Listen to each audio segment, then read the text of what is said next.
La arquitectura es mi vida. En mi casa tenía una habitación y una mesa enorme donde había construido una ciudad. A mí no me gusta decir que somos los más viejos, pero de alguna manera me siento sumamente orgulloso de eso, ¿no? Nosotros en la escuelita hicimos una tarea muy importante que fue empezar a estudiar la arquitectura argentina como no se había estudiado antes. Yo estaba con Vladimir y con el racionalismo. Si tuviera que elegir en qué ciudad quiero vivir, sin duda que te diría que en Buenos Aires. Lo interesante de estas entrevistas es que vos nunca pensás, o sea, nunca se me ocurrió pensar qué es la arquitectura.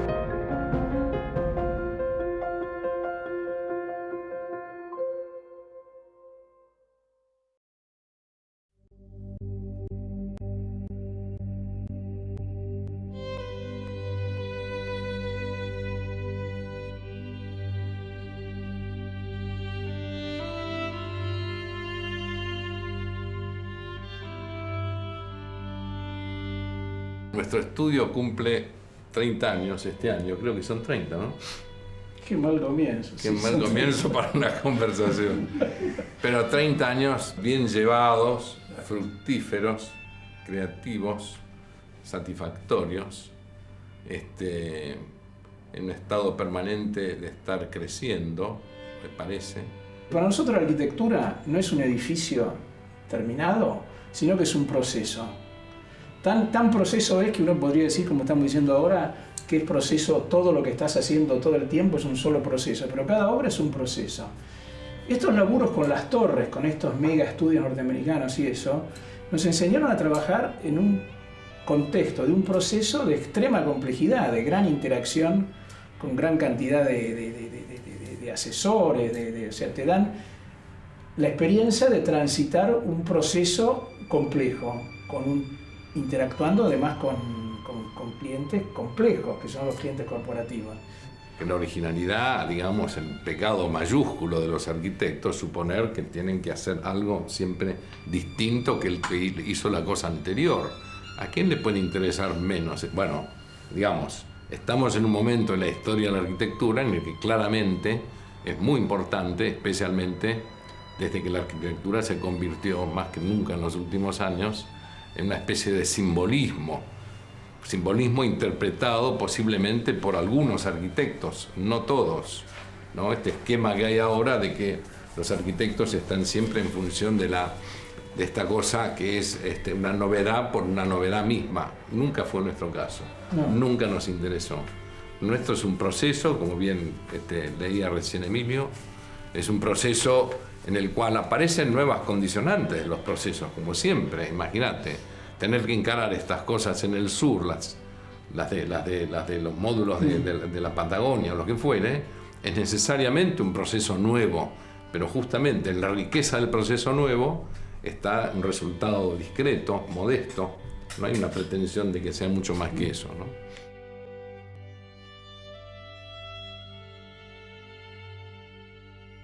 Lo del bar El Taller, sin programa, hasta que apareció el programa, era arquitectura pura, como una disposición de lugares que podían ser usados programáticamente de distinta manera y que identificó desde el contexto por qué las alturas eran las que eran, por qué era bueno abrir era una farmacia en la esquina, por qué era bueno abrir la esquina, porque para muchos usos, fuera un jardín de infantes, o fuera un bar, o fuera una radio, tener la esquina abierta daba bien y no entrar por la ochava, qué sé yo, a cualquiera le iba a venir bien eso, ¿no? ¿Cómo nos interesa el proceso, el contexto? Nos interesa que el que hace arquitectura, no nosotros, porque somos unos genios, al contrario, todo el discurso nuestro es que de genio tenemos bastante poco, es una actitud. Bueno, pero fíjate que si uno planteara en un reduccionismo posible el salto del bar El Taller al Banco de Boston de Florida 99, todo lo que dijiste es exactamente posible, son las mismas componentes. Sí. Porque en el banco tampoco sabían a dónde iban a estar más adelante, dónde iban créditos, ni esto, ni lo otro, ni en la planta baja, y si iban a estar las relaciones personales con los clientes, o si todos iban al sótano era también un alto grado de ambigüedad y sin embargo había que resolver una caja patrimonial metiéndole una escalera mecánica en el medio, que era todo un tema importante, con un proceso de diseño que tampoco estaba todo contratado al principio, fue un proceso sobre la marcha, de definición sobre la marcha, a medida que fueron definiendo. Era como, no era tan distinto que el bar El Taller ahora que lo pienso.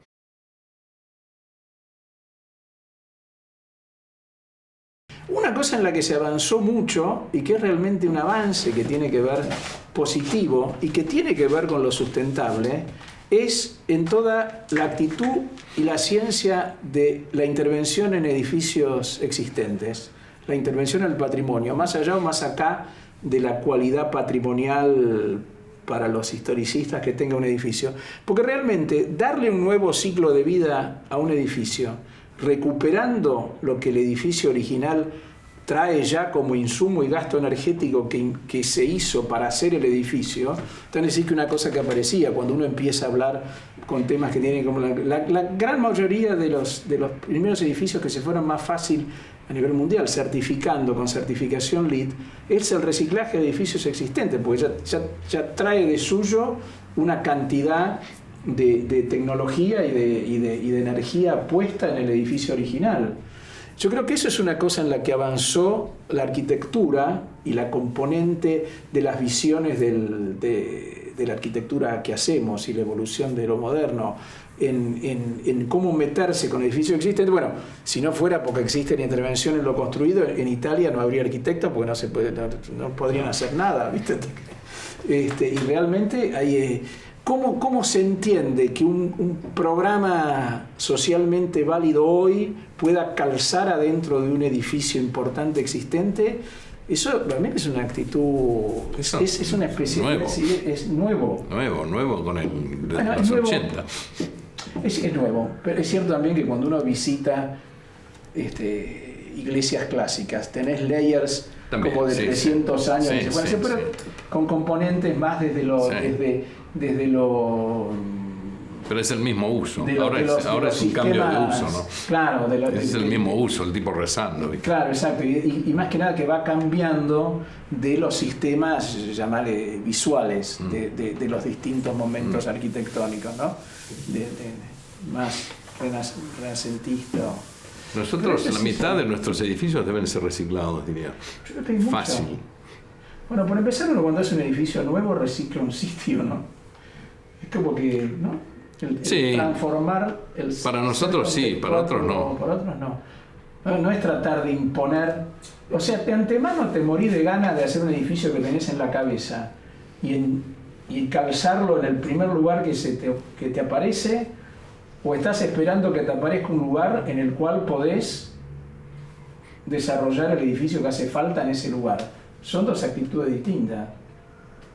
Eso es así. Por ejemplo, en Temayquén, en el lugar de las aves, había unas jaulas de cuarta con 2 pajaritos adentro, un paseo, y bueno, de pronto, ganamos un concurso, había un equipo, no me acuerdo de dónde, otro, no me acuerdo, de Rosarino, chileno, no me acuerdo, ¿no? ¿De dónde era? Bueno, no importa. Y el tema ahí realmente era una operación no tanto de un proyecto, sino de un proceso, porque estábamos en mesas con reuniones con 20 especialistas, uno en la caca del pájaro, el otro en qué podían en la alimentación de tal gorrión, el otro, ¿no? Todos con sus particularidades, y a partir de esta especie de consenso en el cual nosotros avanzábamos mostrando lo que interpretábamos, lo que nos estaban diciendo, y en esa especie de consenso que nunca se cuestionó al final, porque en su obsesión por ver el pico del pájaro, nunca nadie del cliente, únicamente la señora, ¿no? Tuvo una concepción de la totalidad de la cosa. Le llamó la atención a todos los especialistas que hubiéramos estado hablando de esa cosa de ese tamaño, con esa forma, con esa especie de disposición de partes, etc. El aviario Temaiken es esta secuencia de arcos metálicos muy grandes, y una cosa con lo que cubiertos por una malla metálica, porque es un aviario de inmersión, o sea, la gente camina por adentro de... La geometría de estos arcos, que son de 35 metros de largo por 14 de alto, que son en sección son como una B. Entonces, 3 continentes, ¿no? Después para arriba, separados, cada continente. Los continentes y después otro. Es toda una región, es todo un sector temático dentro de Temaiken. El corte de estos grandes arcos, que son más o menos de esta geometría, no sale del producto de que una noche tomamos demasiada ginebra, entonces el sobrevuelo de los pájaros a media altura y que paran en distintos puntos, que los especialistas le ponen la comida a distintas alturas según la especie que es, para que paren en distintos lugares y sigan volando. Ese sobrevuelo define un punto de mayor sobrevuelo a esta altura, más concentrado arriba, y hacer que no recorran tanto la parte baja, que es por donde camina la gente, y el agua. Entonces, lo que contábamos antes es que son proyectos que surgen, la arquitectura de esos proyectos surge, y lo interesante, cuando uno habla de que los proyectos son procesos, en gran parte los procesos es que uno se tiene que bancar. El proceso son 100 reuniones con el comitente. Los procesos son las personas realmente. Aunque sea un matrimonio, que se hace una casa, o aunque tiene distinto grado de complejidad. Si es una pareja que se hace una casa, el conflicto se hace mucho más presente que si es una mega corporación llena de asesores. En la corporación llena de asesores, entonces, hay una cosa que me parece importante decir, porque siempre lo suplimos, siempre lo hacemos, y siempre uno trata de decírselo a arquitectos jóvenes. Cuando uno tiene que enfrentar un proceso en el que hay una secuencia de reuniones en las que va creciendo de qué se trata el proyecto, uno a la reunión siempre tiene que ir con algo. Siempre tenés que llevar desde el estudio, desde lo que elaboraste, algo tenés que poner en el medio de la mesa para que se trabaje sobre eso que uno pone. Porque muchas veces, yo incluso uno se lo he escuchado decir a colegas importantes, como que como no le definen el programa, no pueden hacer la genialidad que deberían hacer. O sea, uno tiene que ir con soluciones equivocadas y que las corrige el cliente en el proceso. Y así es como se va perfilando. Pero eso de pensar que uno se sienta a las reuniones del proceso tratando de esperar que el cliente sepa lo que quiere, nunca sabe lo que quiere. Que está bien que no lo sepa, porque no termina de descubrir qué es lo que quiere, por más protocolos internacionales que tengan y que vengan con las normas tales y qué sé yo, después todo es medio distinto. Y uno a cada paso del proceso tiene que ir, a cada reunión tenés que ir con algo, ponerlo, ¿no? Sí, en la mesa. Uno es una especie de psicólogo en esa parte del rol. Este es el mapa de todo Puerto Madero. Y esta es la intervención que hicimos nosotros, la banquina, ahí abajo. Hicimos todo el proyecto de la banquina, y después ese proyecto, la tecnología de ese proyecto naturalmente se extendió a la otra banquina y al resto de Puerto Madero.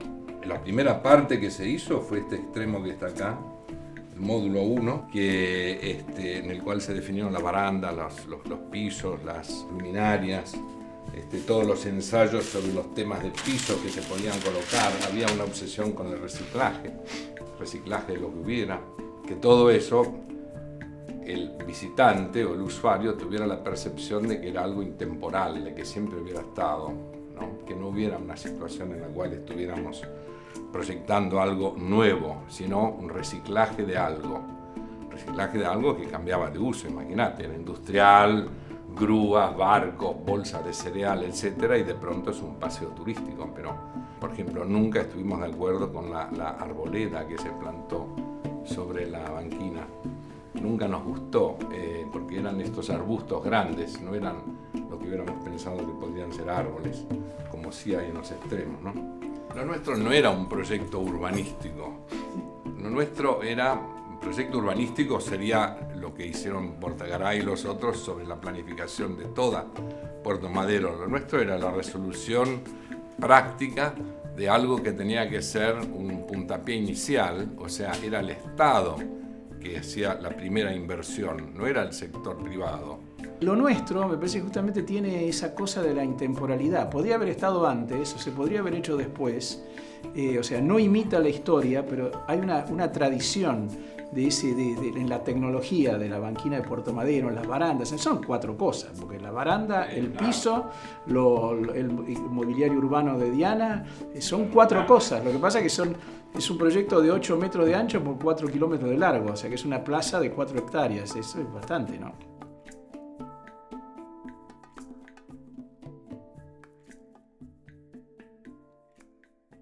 Nosotros empezamos a trabajar cuando era YPF Repsol. Después pasamos a YPF Askenazi y después terminamos en YPF Kichilov. Así que vivimos las tres vidas de YPF, las 3 vidas recientes en la última década. Y en un momento apareció la necesidad de tener muy buenas instalaciones en los pozos, en los sitios remotos, en lugares al fondo, allá, debajo de Colonia Sarmiento, lugares pero de la soledad total. Bueno, con el mundo digital y la computación hay elaboradísimas tecnologías que tienen que estar ahí y los tipos estaban viviendo en unas prefabricadas. Así que nos pidieron de desarrollar un sistema que se pudiera implantar y que diera condiciones de oficina nivel Puerto Madero, que es lo que querían, era un parámetro que se estableció. Entonces repasamos un poco lo que había en todos los materiales posibles, en madera, en hormigón, premoldeado, en esto, y optamos al final por desarrollar un sistema propio para YPF, que lo patentaron, que era un sistema mixto, en fin, de unos grandes módulos abiertos a los costados, en una gran caja, un gran, ¿no?, de 14 metros de largo por 3,5 de ancho por como 3 de alto, sí, al final, ¿no? Y entonces eso se ensamblaban lateralmente hasta armar. Y se trasladaban. Se trasladaban en camión, en el carretón. Container. Y se plantaban allá sobre un sistema de rieles para que pudieran desplazarse y juntarse. Y después ya iban hechos. O sea, un par de semanas más, la mano de pintura y ya estaban los tipos laburando ahí. Pero oficinas grandes. Hay una que tiene 800 metros cuadrados. O sea que son como 20 módulos. Hacer alojamiento también. Claro. O sea que el programa se llamaba Sitios Remotos, son al pie de yacimiento, es lo más inhóspito. Nadie duraba más de un mes trabajando ahí y les dieron condiciones de confortabilidad importantes, se hicieron muchos. Sí, como debe haber como 20 o 30 edificios. Que algunos, como dice Jorge, que aparte son plantas combinadas, plantas del sector de trabajo y una planta, un sector de vivienda, módulos de alojamiento trasladables. Ellos tienen restaurantes. Tienen muchas conflictualidades sindicales y gremiales, particularmente con el gremio de la construcción. Para ellos construir en los yacimientos es muy difícil, muy difícil. Además del rigor climático y demás, entonces preferían tener el sobrecosto de hacer un sistema industrializado trasladable y trasladarlo, que lo ponían en 3 días, están los tipos laburando adentro, que el desgaste de hacer una obra fija. No, y después eso devino, fue exitoso, devino en un programa en el cual hay 100 pueblos en la Argentina con la nafta que se compra a más de 100 kilómetros.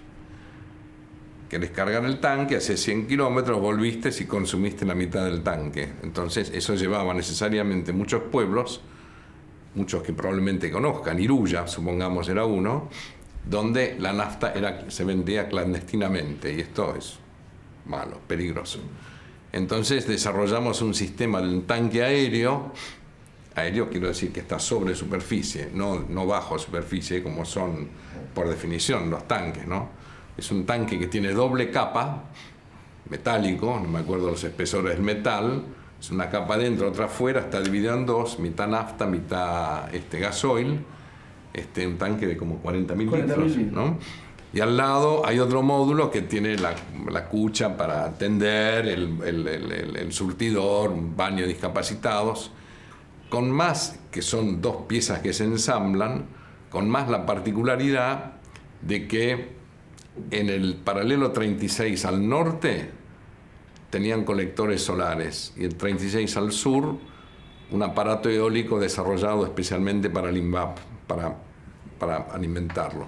Está bien, todos los pueblos tienen su cooperativa eléctrica, pero acá, puntualmente, YPF quería hacer una demostración de que podía estar vendiendo hidrocarburos sin consumir energía. Cosa que sucedió, en la realidad es que funcionan, ¿no? Vos fíjate que es una arquitectura muy chiquita como superficie, pero demandan un proceso de interacción con expertos muy fuerte. Sí, no. Particularmente, toda la industria petrolera tiene normas el tema de la seguridad, tiene normas de los protocolos de seguridad son enormes. O sea, cada vez que venía una reunión, los tipos que estaban encargados de los protocolos de seguridad retrocede 5 casilleros, porque por ahí estaba habilitado el tornillo, pero no la arandela, ¿viste? Es fuertísimo. Son procesos de una componente tecnológica, la trazabilidad de los materiales. Tienen además tienen incorporado hoy día, por factor culposo, las petroleras tienen incorporados protocolos de sustentabilidad muy importantes. Bueno. Entonces, todo el tema de aislaciones y demás, no había que cumplir con la tramitancia acá de los estándares del IRAM. Tenías que cumplir con normas internacionales de mundo petrolero complicadísimas, ¿no? Bueno, la estación de servicio YPF Nordelta, que es LEED Silver, si mal no recuerdo, era la segunda estación de servicio en el mundo que se hubiera clasificado LEED. Porque está por definición a contrapelo el programa, ¿no? Porque está generando anhídrido carbónico como loco, es la distribución de eso, ¿no? Entonces había que, unos parámetros infernales remontar para que pudiera calificar. Es un edificio que YPF necesitaba para completar su dotación al lado del edificio patrimonial, porque ahí a solamente 300 metros menos está el primer pozo de petróleo. Ese es un edificio que tienen desde el año 1920 o 18 adelante, y después nosotros tenemos que agregarle como 4.000 metros, si mal no recuerdo, de oficinas en varios niveles, con absolutamente toda la tecnología actualizada de lo que es una especie de oficina de cabecera para toda la Patagonia. Mucho de eso ahora se trasladó acá a Puerto Madero, pero es que esto es anterior al edificio YPF de Puerto Madero. Pero en ese momento ellos concentraban ahí el gran centro de investigación y control de producción. Es un edificio que para nosotros era interesante porque obviamente es un entorno de una agresión violentísima, vientos infernales. Entendíamos que teníamos que de alguna manera hacer un edificio que fuera poco contundente, que fuera, que se bancara el tema del viento sin entrar en un estado de exasperación como Sonora, ¿no? Porque es el problema del viento en los edificios. Con más, algo que se dio, por suerte, un complemento indirecto, inimaginado en su momento, que el edificio mismo, como estaba orientado al oeste del existente, terminó siendo un edificio que generaba lo que llaman en el sur sombra de viento. Uno siempre imagina que sombras del sol, pero hay sombra de viento también. El edificio nuevo protege por su posición al viejo, generando una mejora enorme en todos los sistemas térmicos del edificio. A tal punto tenían previsto cambiar los aire acondicionados del edificio viejo y no cambiaron nada, porque en estar en sombra de viento del edificio, todo eso resultó... Es un edificio sencillo, no se puede decir mucho. Tiene un núcleo central y es un edificio murario, dentro de una modulación muy rígida de una estructura de hormigón, y un sistema de ventanamiento que nos permitía controlar el tema solar meter el sol adentro en invierno, controlarlo para el verano. No tuvo una pretensión mayor que 2 o 3 parámetros casi obvios, digamos, de una cuestión más vinculada a la, qué sé, por decir algo, una cosa bioambiental que una pretensión de sustentabilidad. Porque fíjate, inclusive, desde que pensamos esto, yo creo que en ese momento sustentabilidad era una palabra. ¿Viste cómo cambió el sentido de la palabra sustentabilidad, no? Se entendió, ahora se entiende más como todo un proceso de que elegís los materiales para que funcione el edificio, ¿no? En ese momento era un tema de respuesta, una respuesta al medio ambiente, siempre ¿no? Antes fue más de respuesta. Claro. Sí, claro, de respuesta, no del proceso. Claro, no del proceso. No, bueno, me parece una cosa, mira, me acaba de salir ahora que comentabas esto, me parece que no podemos dejar de decir, hablando de lo nuestro, que siempre se dice, y está siempre bien decir, que nosotros no somos nosotros dos que venimos, nos sentamos y sale todo porque nos pasamos dibujando de la mañana a la noche, hablando, no. Uno labura con gente, es una cosa también a tener en cuenta. La arquitectura es un laburo, ¿viste? No es o sea, hay gente que vive de esto, uno vive de esto, y uno tiene la responsabilidad también de que el estudio, cuando es chico, que somos 6 o 7, o en algún momento que fue grande y nunca queremos ser más de 20, bueno, son 20 tipos que viven de esto. O sea, no es todo una juvenilia hay como todavía hay un boato como si siguiéramos rodeados de pintar con acuarela, ¿viste? Y presentarlas, vernizar. Esta es una cosa que tiene la formalidad y la responsabilidad, es obvio lo que digo, pero no digo esto porque me parece que no podemos dejar de decir que inclusive nosotros hemos tenido colaboradores y asociados particularmente importantes en el laburo de lo que estamos diciendo. Sí, tal cual. O sea, la entrada a lo patrimonial en trabajos como lo de Bank Boston, que después inclusive hicimos en ese momento cosas como el Hotel Sofitel los interiores de Sofitel en la calle Arroyo, todo un tema que nos metimos en cosas hoteleras, no lo podríamos haber hecho sin Francisco López Bustos. Carnicer, que fue alumno, Cristian Carnicer, que fue alumno nuestro, devino en una especie de asociado habitual cuando hacemos concursos y demás. Con Cristian ganamos el concurso de Temaiken y fue asociado del proyecto de Temaiken. Y Roberto Lombardi claro, bueno, ahora estamos haciendo un proyecto de la región mesopotámica en Temaiken y lo hacemos también con Cristian, quedan como abonado a temas, así como colaboró muchísimos años con nosotros como asociado del estudio Roberto Lombardi, un tipo valiosísimo, y que particularmente su rol como asociado codo a codo con todos estos trabajos que decimos que hicimos con YPF es muy importante. Yo creo que inclusive toda gente, bueno, como que va pasando el tiempo también, como dijo Jorge al principio, estamos con 30 años en el estudio. Yo la verdad que admiro a veces estudios sobre como Eisenson. Beto Eisenson, que dentro de su estudio pudo armar una cosa y como que se recicla con Chepiurka y Ochman y Grassi, qué sé yo. Nosotros por ahí no hemos sido muy buenos en eso. Es como que esta gente que decimos va pasando y nos falta pensar a quién uno le deja la posta.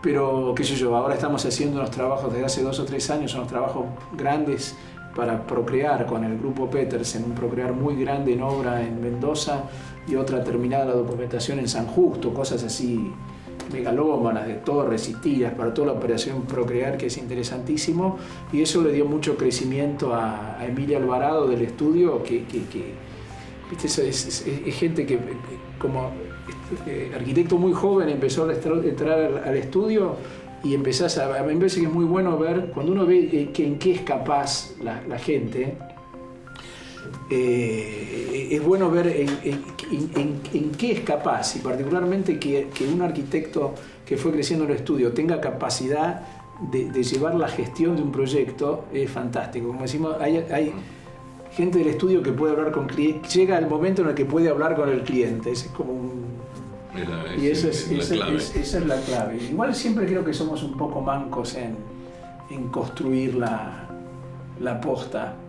pero eso es importante. Y después que yo también en temas patrimoniales como el edificio de la Bolsa, como hay un trabajo que no nombramos, pero la verdad que el otro día lo visité, el jueves pasado, con lo de los jesuitas, todo lo que hicimos para los jesuitas en la manzana del Divino. Salvador de los jesuitas, una torre y un master plan. Durante 5 años. En eso que hicimos para los jesuitas, en un edificio que hicimos la sede social de la Bolsa, en un edificio que hicimos el reciclaje de la casa de los polacos, de la asociación polaca acá a la vuelta, con mi mujer, con Genia Strep, todo el tema patrimonial es una cosa que ha desarrollado muy bien, además con gente del estudio, y además el aporte que en varias obras del estudio, particularmente La Banquina, hizo Diana Cabeza con el tema del equipamiento.